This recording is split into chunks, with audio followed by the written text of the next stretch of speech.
Odell Beckham Jr., once one of the brightest young stars in the NFL. His first 3 years in the league, he was breaking a number of records for fastest player to reach a certain milestone. He would dazzle us with some of the most unthinkable one-handed catches and his ability to beat defenders in the open field. He was a household name. But if you were to say after the 2016 season that this would be it for his prime, I think most people, definitely myself, as I was a fanatic for him, would have thought that you're insane. Unfortunately, if you did say that back then, well, you were right. A number of injuries have derailed his career as he was recently cut by the Cleveland Browns and is now on a one-year deal with the LA Rams. How's it going, everybody? It's Nick, and I hope you guys are doing great. As you can see, we are here to talk about the rise and fall of Odell Beckham Jr. By the way, it's OBJ, not ODB. ODB is Old Dirty Bastard from the Wu-Tang Clan. It's not that hard. Let's please get that right by now if you still haven't yet. So, if you love sports, you came to the right place. If you could please consider liking the video if you like what you're seeing so far, that'd be much appreciated. If you want to consider subscribing and hitting the notification bell for more sports content, it's free and it won't kill you. Your support is much appreciated. Links to my social media are in the description. Follow me, I'll follow you back. Now let's move forward with the video. Coming out of LSU, Odell Beckham Jr. was the 12th overall pick by the New York Giants. The Giants already had Victor Cruz. The hope was that OBJ and Victor Cruz would be one of the best wide receiver tandems in the NFL. However, due to a hamstring injury, Beckham wouldn't make his NFL debut until week 5, and he made a very nice first impression as he caught a touchdown pass in his debut. Then comes October 12th, 2014, my 21st birthday, my worst nightmare. This right here made me have an emotional connection with Victor Cruz forever. And that injury that Victor Cruz suffered in this game on that night still haunts me to this day. But with Victor Cruz done for the year, Beckham would take the league by storm and enthrall us with some otherworldly plays, particularly this one against the Dallas Cowboys in a Sunday night game, when I remember thinking, okay, pass interference, we'll take the first down. But then when I found out he caught the ball, I'm like, wait a minute, he caught that? Oh my God. Just couldn't believe my eyes when I saw the replay and realized he really did catch that. I will still say that Beckham's catch was more impressive than David Tyree's helmet catch. Tyree's helmet catch was only more notable because it was on a bigger stage. From November 3rd until the last game of the season on December 28th, in a loss to the team I hate so much, the Philadelphia Eagles, Odell Beckham Jr. would never have fewer than 90 receiving yards in any of those games. Despite OBJ's success as a rookie, the Giants were only 6-10, but OBJ was a bright spot and the reason the Giants were still watchable at all. In 12 games, he put up 1,305 receiving yards, a franchise record for a rookie, on 91 catches, which is also a franchise record for rookies, which was later tied by Saquon Barkley, and 12 touchdowns, which got him to win Rookie of the Year convincingly, and he got to make the Pro Bowl as a rookie. The following year, he did not disappoint. With Victor Cruz missing the whole season, Odell Beckham Jr. put up 1,450 receiving yards on 96 catches and 13 touchdowns in 15 games. But once again, the Giants missed the playoffs.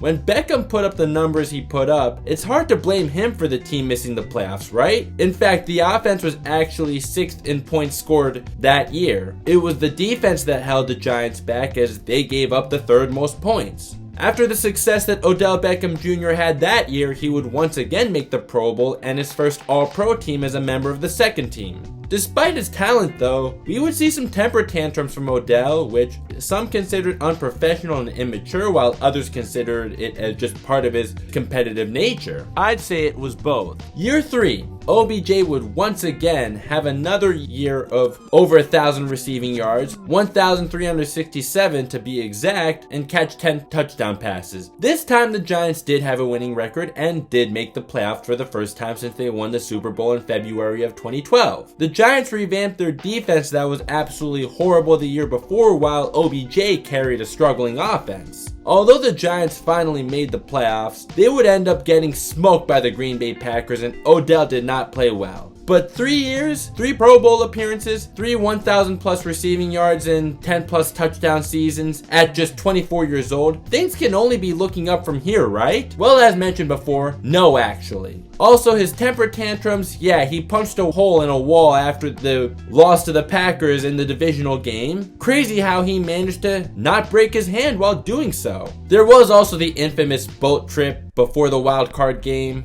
Perhaps that cursed Odell and the team? Well, the Giants haven't had a winning season since then. Victor Cruz said it was the biggest regret of his career, and Victor Cruz being the veteran, you guys didn't do anything like this when you won the Super Bowl, right? Well, at least you didn't miss any team meetings because of that boat trip, but Victor Cruz did say it himself that it wasn't worth it. 2017, Odell Beckham Jr. started the season by missing the opening game against the Cowboys due to an ankle injury, and would only end up playing 4 games. He played well in those 4 games as he had 302 receiving yards and 3 touchdown catches in those 4 games. If he were to play all 16 games, those stats would amount to 1,208 yards and 12 touchdown catches. His season was cut short after he fractured his ankle against the LA Chargers in Week 5. As you'd imagine, after losing a star player to injury for the rest of the season that early, things only got worse for the Giants as they would end up firing head coach Ben McAdoo, Mr. We're gonna look at the tape every 5 seconds of every press conference, and just a doofus of a play caller, and GM Jerry Reese, who was also totally incompetent. The Giants would end up finishing that season with a 3-13 record. On August 27, 2018, Odell Beckham Jr. signed a 5-year, $95 million extension with the Giants, with $41 million fully guaranteed, with the hopes of him returning to his old self coming back from his injury. OBJ would end up healthier for the 2018 season and caught for over 1,000 yards, again, including 5 games of over 100 yards, but once again, couldn't play a full season as he would miss the last 4 games of the season with a quad injury. Despite Odell's return and the come up of rookie sensation Saquon Barkley, as he shattered a number of rookie records, the Giants would once again miss the playoffs. This play right here though, I never got enough of it. Although this season would be the last time Odell Beckham Jr. would suit up for the New York Giants, as he would end up getting traded to the Cleveland Browns for Jabril Peppers and 2 draft picks. It probably didn't sit well with the team when he said in an interview that he wants the ball more and said that he doesn't know when asked if the Giants need a better quarterback as Eli Manning was getting up there in age. Odell did not take getting traded very well, as he told Ben Baskin of Sports Illustrated, "This wasn't no business move, this was personal. They thought they'd send me here to die." And I could understand where he's coming from when they just signed him to an extension the year before and then decide to trade him. What was something for Beckham to be excited for is reuniting with his best friend and LSU teammate Jarvis Landry. The Browns also had Baker Mayfield under center after he just broke Peyton Manning's rookie touchdown record. Former number 1 overall pick Myles Garrett was coming off a season with 13.5 sacks, and Nick Chubb was coming into his own later on in the 2018 season. I should have been more patient with him in fantasy football that year. There was every reason to believe the Browns would finally turn things around after years of being the laughingstock of the NFL, right? Odell in his first year with the Browns did play all 16 games despite having surgery in August. He did have over 1,000 receiving yards for the 5th time in his career, but with only 4 touchdown catches, and his catch rate was significantly down from his days with the Giants. Not only was Beckham regressing way sooner than so many of us could have imagined, the Browns did not live up to their hype at all, as they were just 6-10. All season, Beckham and Mayfield struggled to get on the same page. Beckham still at least had enough left in the tank to catch for over 1,000 receiving yards, despite the lack of chemistry, just only 4 touchdown catches and a much lower catch rate. The Browns being 6-10 though, while yes, that was quite a disappointment for how much they were being hyped up,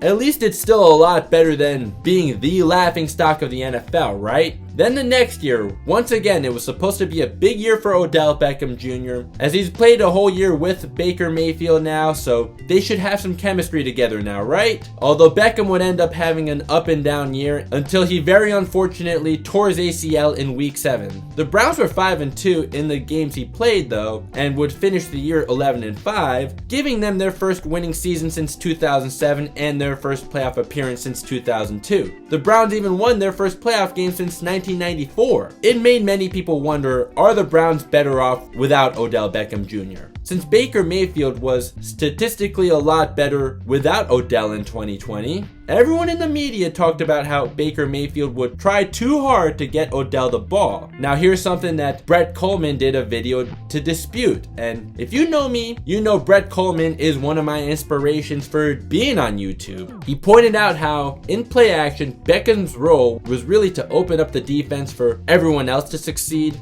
And once again, Baker Mayfield and Odell Beckham Jr. just really struggled to get on the same page. Now, why were they unable to get on the same page? Well, sometimes it can take more than a year, and when they were in their second year together, no one forgot about the global pandemic that stopped them from having a training camp and a preseason, right? In the second half of the season, the Browns as a team just had that much more trust in each other as they were more used to each other. Before this season, the whole offense got together to develop chemistry in Texas. Coming back from his ACL tear though, Odell Beckham Jr. just wasn't able to contribute the way the Browns and their fans hoped for, and the Browns would end up cutting him. Odell Beckham Sr. blasting Baker Mayfield for not seeing him when he was open was definitely the last straw. It's also been reported that there were several Browns players that just didn't want Odell around. I'm not there, so I don't know what exactly happened, but one thing we do know, things were just not working out. This year, OBJ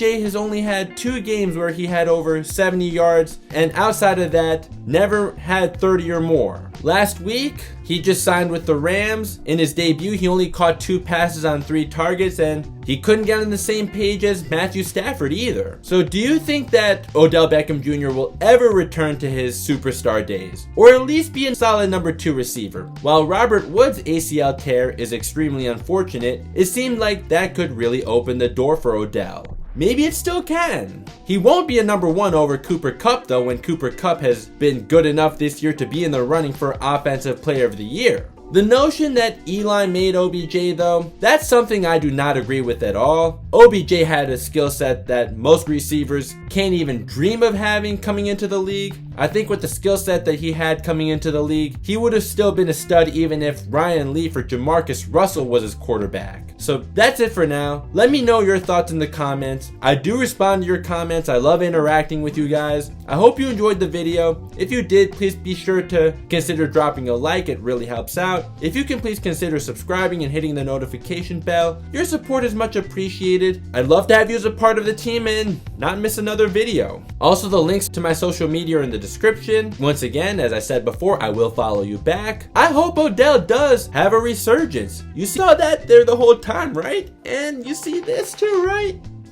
I still got mad love for the guy. I really hope he does have a resurgence, but early on in his career when he looked like he was easily on his way to Canton, his chances of getting there now are little to none. But hopefully he can get back on the track he was once on. So if you have not seen these 2 videos here, one similar to this video, which is my last video, on Carmelo Anthony, except Carmelo Anthony is having that resurgence. And then the other one about the San Francisco Giants. I wish I could speak that highly of the New York Giants though. But if you want to click either of those if you haven't yet, thank you so much. Hey, I'm multifaceted, aren't I? Thank you so much for watching. I will see you next time.